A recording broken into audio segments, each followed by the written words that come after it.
When I was young, there was a rule in the village. You couldn't go out at night, otherwise you would run into a man-eating demon. One night, my youngest uncle came back in the dark. Looking panicked, he said, "Dad, I think someone is following me. It's not a person, it's a demon." As soon as my grandpa finished speaking, I heard the clack, clack, clack of footsteps. In the dead of night, the footsteps sounded exceptionally piercing. "You little beast, you go out to work for 2 years and forget the village rules. Now you've been targeted by a demon. Let's see what you do now." "Mom, Dad, quickly think of something. Think of a way to save me. Why didn't you come back earlier? You just had to come back after dark." "I came back from the city and my childhood friend from the village insisted on dragging me out to drink. I drank too much and forgot the village rules. Serves you right, no one will save you." "Mom, look at the time. Why are you still saying such angry things? People targeted by demons have no way out. Your dad and I are so old, how can we save you? Why can't you just give us some peace of mind?" "All right, stop arguing. If you want to live, listen to me." My grandpa's eyes were cloudy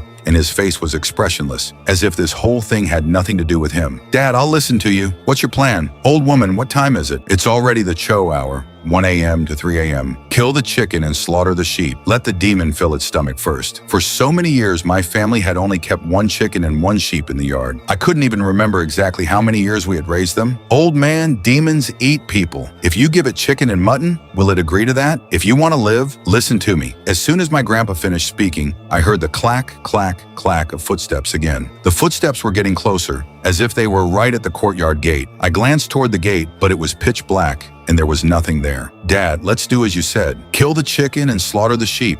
Let's hurry. The demon is about to enter the yard." My grandpa nodded. He picked up an axe and walked toward the chicken coop. "You're just suffering by being alive. Let me send you on your way." After saying this, my grandpa killed the rooster with the axe. "Old woman, throw the rooster into the pot and boil it. Take it out after half an incense stick's time." "Half an incense stick's time is too short. It won't be cooked at all." As soon as my grandma finished speaking, there was a loud bang. The goat in the pen had rammed into the wall and died. A trace of sadness flashed through my grandpa's cloudy eyes. He looked at the goat's corpse. "It's good that you died. Saved me the trouble of doing it myself. Wangzi, carry the goat out." My youngest uncle hurriedly entered the pen. He grabbed the goat's horns with both hands, trying to drag it out of the pen. "You bastard! I told you to carry it on your back. Are you deaf?" "Dad, this old goat must weigh at least 300 or 400 pounds. I can't carry it. Besides, it's just a beast. Why should I carry it on my back? I told you to carry it out. If you don't listen, just wait to be eaten by the demon." Hearing the word demon, my youngest uncle panicked instantly. "I'll carry it, okay?" My youngest uncle spent a great deal of effort to finally carry the old goat out of the pen on his back. The old goat's head was smashed open, and blood spilled all over the ground. My youngest uncle put the old goat down on the ground. My grandpa narrowed his eyes. Holding a sharp knife, he looked at the goat's corpse. "I'll make it quick, so you suffer less." After saying this, my grandpa skinned the old goat with the sharp knife. The bloody goat skin was still steaming. "Old woman, did you take the rooster out?" "I took it out." My grandpa raised the axe and chopped the old goat into several large chunks. He said with a grave expression, "Quickly, put the mutton in the pot to boil. The demon is coming." My youngest uncle hurriedly took the mutton to the pot to boil. "Old man, how long should the mutton be boiled?"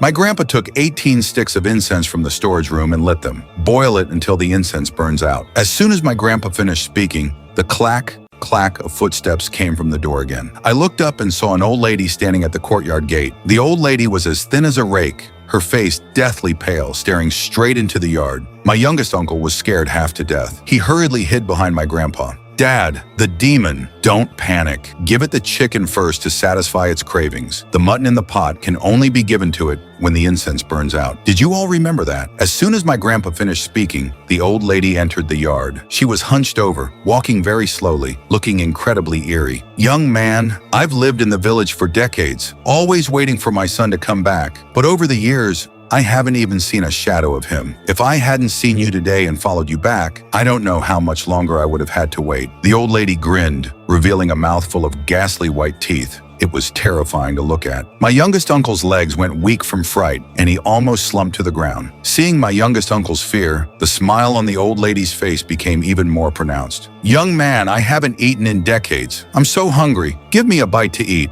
"Old woman, bring out the chicken." My grandma brought the chicken out from the storage room. It was a whole chicken. The meat still had chicken feathers and blood veins stuck to it. It wasn't cooked at all. Seeing the chicken, the old lady was visibly delighted, her eyes flashing with a green light. Just as the old lady was about to eat the chicken, my grandpa knocked over the iron basin. The old lady gave my grandpa a sinister look. "Old man, do you have a death wish? That's a man-eating demon. Beasts cannot eat at the table. That is the village rule." The old lady glared fiercely at my grandpa. She dropped to the ground and picked up the chicken from the dirt. As she ate, eerie, creepy chuckles occasionally came from her throat. Soon, the old lady finished the entire chicken. She patted her stomach and said bizarrely, "Ugh, so hungry. Young man, bring out the mutton in your house. Let me have a few bites and I'll leave." Dad, quickly bring out the mutton for it to eat. Just send it away quickly. The 18 sticks of incense haven't burned out yet. We cannot give it the mutton. Dad, it just said it'll leave after eating the mutton. Let it go. No, demons are the best at deceiving people. It's tricking you. As soon as my grandpa finished speaking, the old lady appeared next to my youngest uncle. She was very close to him. An eerie cackle came from her mouth. "Your dad is a selfish person. He doesn't care if you live or die at all. Don't listen to him. He wants to get you killed." My youngest uncle's eyes became dull and glassy. He turned around and walked toward the storage room. The old lady stood where she was, letting out an eerie cackle. She laughed so hard her shoulders shook. My grandpa panicked instantly.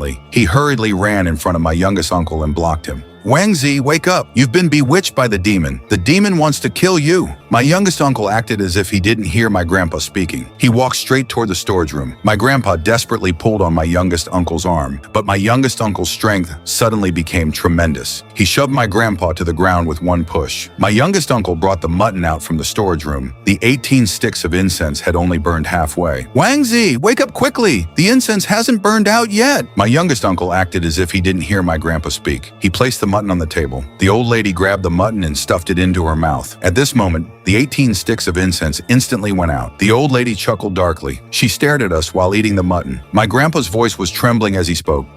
Quickly get in the house." After my grandpa pulled the rest of us into the east room, my youngest uncle finally snapped out of it. He asked my grandpa with a terrified look, "Dad, what happened? What's going on?" My grandpa kicked my youngest uncle hard. "You little beast. It's all your fault. You're going to get the whole village killed." "Dad, what are you saying? What did I do now?" My youngest uncle had absolutely no memory of what just happened. My grandpa sighed, his eyes full of helplessness. "Old man, things have come to this. What should we do?" The demon has stayed in the village for decades, always looking for her son. As long as we help her find her son, this will be over. "Dad, it's pitch black outside. Where are we going to find the demon's son?" My grandpa narrowed his eyes and said gravely, "Tonight, the demon will knock on the door 3 times. The first time, she will look for Little Water Buffalo. She'll ask Little Water Buffalo to help find her son's clothes." "No, Little Water Buffalo is only 6 years old. We can't let him leave the room. I'll go in his place." "No, it has to be Little Water Buffalo." "Why? If you want to live, listen to me.